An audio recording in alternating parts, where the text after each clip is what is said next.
जीवन क्या है, हम जीवन को क्या समझते हैं और जीते कैसे हैं। जब बच्चा पैदा होता है उसके दोनों हाथ बंधे होते हैं, दोनों मुट्ठियां बंद होती है, बाकी वो नंगा होता है सर से पैर तक।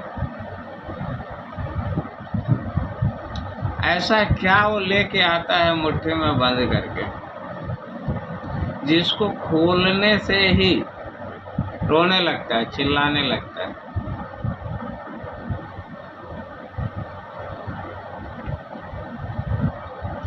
इस बात पे मैंने बहुत गौर किया,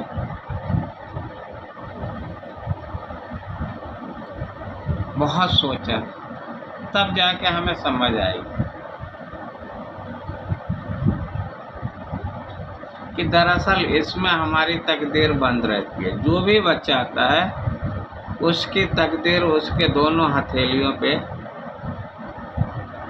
सब लिख के देता। अल्लाह ताला जो है उसके बाएं, अगर लड़का है तो उसके बाएं हाथ में उसके मुस्तकबिल होती है और दाहिने हाथ में उसका जो है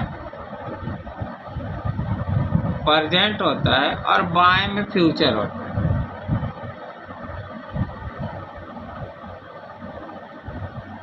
प्रेजेंट में जैसे ही वो पैदा होता है उसके पास उसकी हथेली में देखेंगे, जो भी बच्चा पैदा होता है, ठीक है, उसकी हथेली दाएं हथेली में देखेंगे अगर लड़का है तो, और लड़की है तो बाएं में, तो आप उसके प्रेजेंट को समझ पाएंगे। इसके प्रेजेंट लाइफ कैसी है। अगर लड़का है उसका बायां हाथ आप देखते हो तो उसमें उसका फ्यूचर लिखा होता है कि आगे चलकर ये बच्चा जो है क्या क्या करेगा और कैसे करेगा। ये सारे इल्म है। कुछ तो अल्लाह ताला हाथों पे लिख देता है, कुछ माथे पे लिखता है, और कुछ पैरों के नीचे जो तलवे होते हैं उस पे छोड़ देता है, जा बता देता है कि ये तुम्हारा टाइम पीरियड है, तो जाओ और जब तुम्हारे पास मैसेज आएगा तो वापस आ जाना। तो आने और जाने का जो टाइम है, ये बीच का जो टाइम है, यही लाइफ है।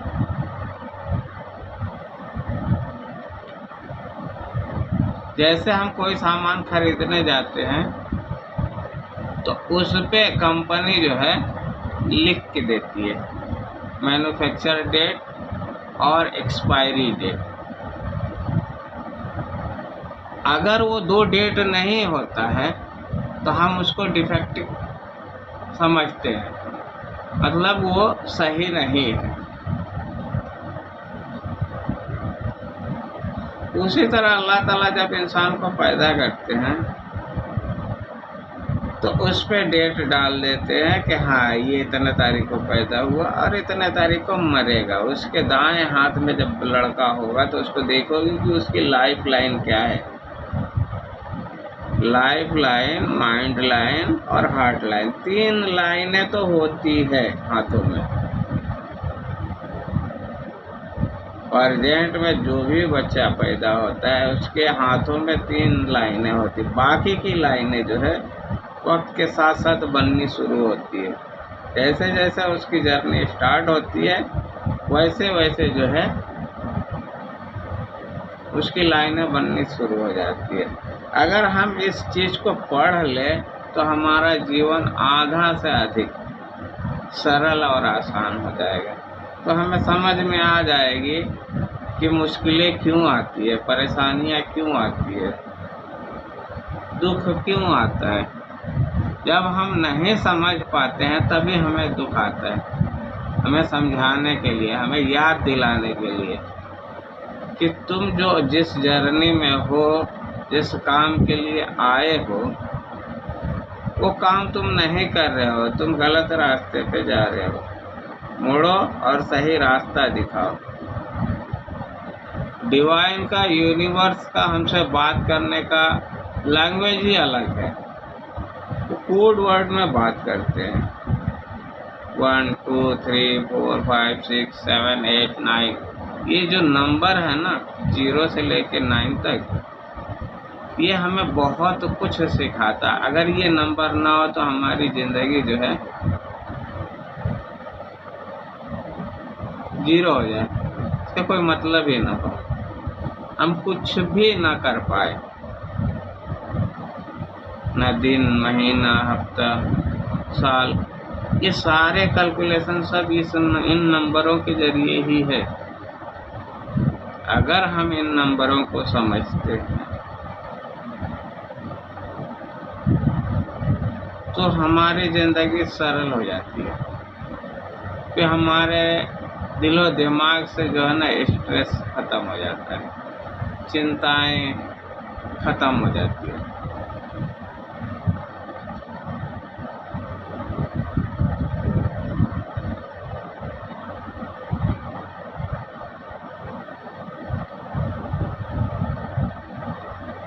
अगर मेरी बातें समझ आ रही हो तो इसके आगे जो है ना, फिर मैं दूसरे वीडियो में लेके आऊँगा, इसमें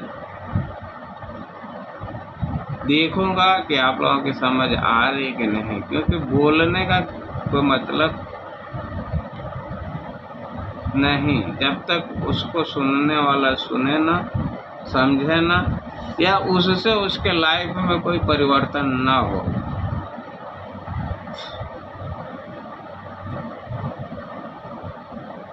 पोथी पढ़ जग मरे पंडित भया न कोई, ढाई आखर प्रेम का पढ़े सो पंडित।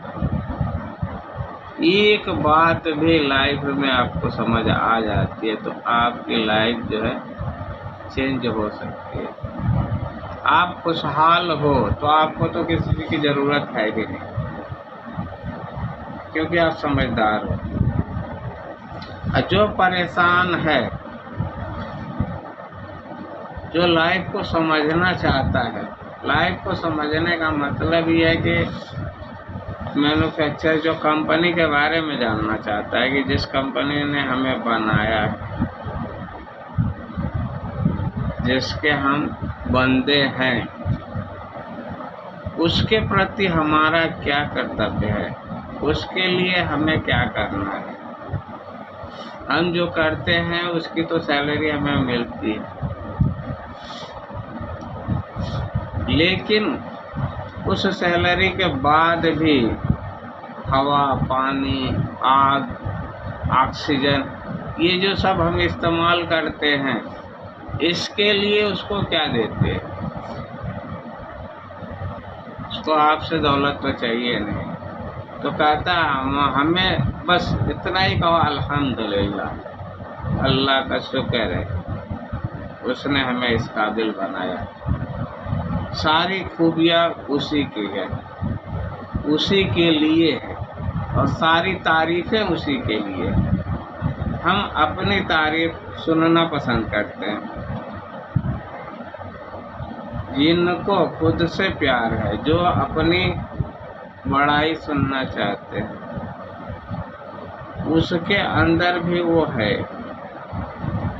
वो उसकी ख्वाहिश है, लेकिन हम समझते हैं कि ये हमारी ख्वाहिश है। ईगो हमारे अंदर जो आता है वो क्या है? ईगो अगर कोई कर सकता है तो वो है अल्लाह। ईगो के हकदार वही है, हम नहीं हैं। हम अदना गुलाम है उसके बंदे हैं। हम कैसे ईगो कर सकते हैं? जिसने भी ईगो किया वो मरदूद में शामिल हो गया। ईगो से बचे और रहमदिली इख्तियार करें, अपने से छोटे को प्यार करें और बड़ों का सम्मान करें। यही जीवन का सार है। अगर हम जब मरते हैं तो खाली हाथ जाते हैं, हाथ खुला होता है। क्यों? क्योंकि जो लाए थे वो हमारे साथ थे, ठीक है, वो हमको मिला, जो हमारे तकदीर में था, जो हमको मिला। और जो हमने किया वो देख छोड़ के जा रहे। अब हमारे जाने के बाद अगर हमने अच्छा किया तो लोग अच्छा कहेंगे, और बुरा किया तो लोग बुरा कहेंगे। मतलब हमारी जर्नी ख़त्म। इतने दिन की थी, सिनेमा हॉल में जाते हैं, टिकट कटाते, पिक्चर देखते हैं, जब निकल जाता है तो टिकट का क्या करते हैं? फाड़ के फेंक देते। वो किसी काम का नहीं है, वो बस जाने और आने तक का था, फिर दोबारा आना नहीं। फिर दोबारा के लिए दोबारा आपको टिकट लेना पड़ेगा। बात अगर आप समझना चाहें तो आपको कहीं से भी एग्जाम्पल आपको मिल जाएगा। नहीं समझना चाहें तो आपको कहीं नहीं मिलेगी, पूरी दुनिया आपको सुनसान दिखेगी। चलिए मिलते हैं, अल्लाह हाफिज। चैनल को लाइक कीजिए, सब्सक्राइब कीजिए और कमेंट भी कीजिए। ओके, अल्लाह हाफिज।